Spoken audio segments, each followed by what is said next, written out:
In the beginning, God created the heavens and the earth. The earth was formless and empty, and darkness covered the deep waters. The Spirit of God hovered over the surface of the waters. Then God said, "Let there be light." And there was light. God saw that the light was good, and he separated the light from the darkness. God called the light day and the darkness night. And evening passed, and morning came, marking the first day. On the second day, God said, "Let there be a space between the waters, to separate the waters of the heavens from the waters of the earth." And that is what happened. God made this space to separate the waters of the earth from the waters of the heavens. God called the space sky.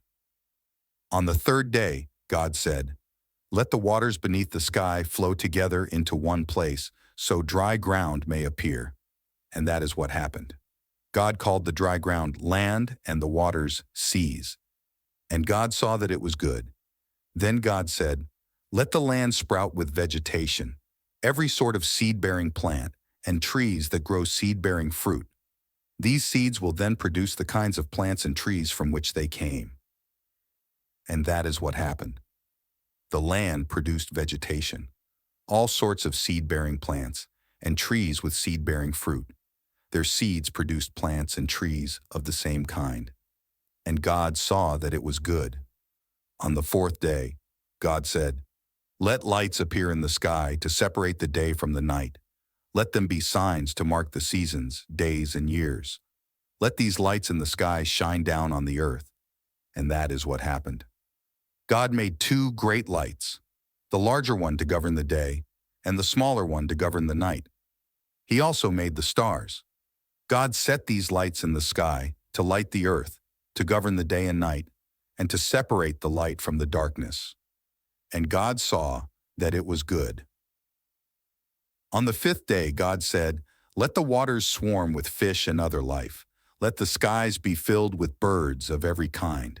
So God created great sea creatures and every living thing that scurries and swarms in the water, and every sort of bird, each producing offspring of the same kind.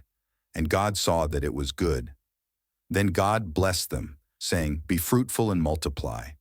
Let the fish fill the seas, and let the birds multiply on the earth." On the sixth day, God said, "Let the earth produce every sort of animal, each producing offspring of the same kind, livestock, small animals that scurry along the ground, and wild animals." And that is what happened. God made all sorts of wild animals, livestock, and small animals, each able to produce offspring of the same kind, and God saw that it was good. Then God said, "Let us make human beings in our image, to be like us. They will reign over the fish in the sea, the birds in the sky, the livestock, all the wild animals on the earth, and the small animals that scurry along the ground." So God created human beings in his own image. In the image of God, he created them.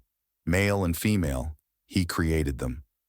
Then God blessed them and said, "Be fruitful and multiply. Fill the earth and govern it. Reign over the fish in the sea, the birds in the sky, and all the animals that scurry along the ground." Then God said, "Look, I have given you every seed-bearing plant throughout the earth and all the fruit trees for your food. And I have given every green plant as food for all the wild animals, the birds in the sky, and the small animals that scurry along the ground, everything that has life." And that is what happened. Then God looked over all he had made, and he saw that it was very good. And evening passed, and morning came, marking the sixth day. So the creation of the heavens and the earth and everything in them was completed. On the seventh day, God had finished his work of creation, so he rested from all his work. And God blessed the seventh day and declared it holy because it was the day when he rested from all his work of creation.